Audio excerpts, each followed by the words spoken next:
அனைவருக்கும் வணக்கம். நான் பிரபாகர் ஜோதிடர். ஓம் சிவாய நமக. சிவசக்தி திருச்சிற்றம்பலம். இப்போ நான் என்ன சொல்ல போகிறேன்னா, இந்த புகழ்ச்சிக்கு மயங்காத நட்சத்திரம்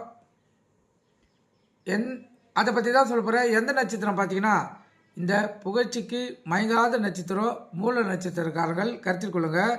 மூல நட்சத்திரத்தில் பிறந்தவர்கள் புகழ்ச்சிக்கு மயங்க மாட்டாங்க. தோல்வியால் தளர்ந்து விட மாட்டார்கள்.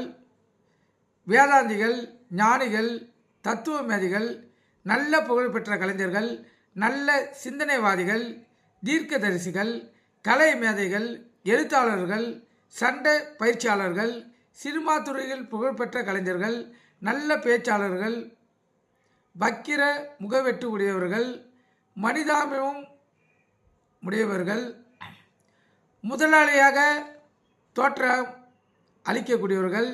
இந்த நட்சத்திரத்தை பிறந்தவர்கள் அனைத்து விதமான வசதிகளும் திருவழியில் ஏழ்மையில் பிறந்திருந்தாலும் இவங்க ஒரு 32 வயசு 33 வயதுக்குள் நல்ல வசதியான வாழ்க்கையை பெறக்கூடிய அமைப்பை இவங்க பெறுவாங்க. இந்த மூல நட்சத்திரத்தில் பிறந்தவர்கள் எப்பொழுதுமே அறிவாளிகள், கருத்தில் கொள்ளுங்கள். மூல நட்சத்திரத்தில் பிறந்தவர்களுக்கு திருமணமாவது சில காலதாமதம் ஆகலாம்.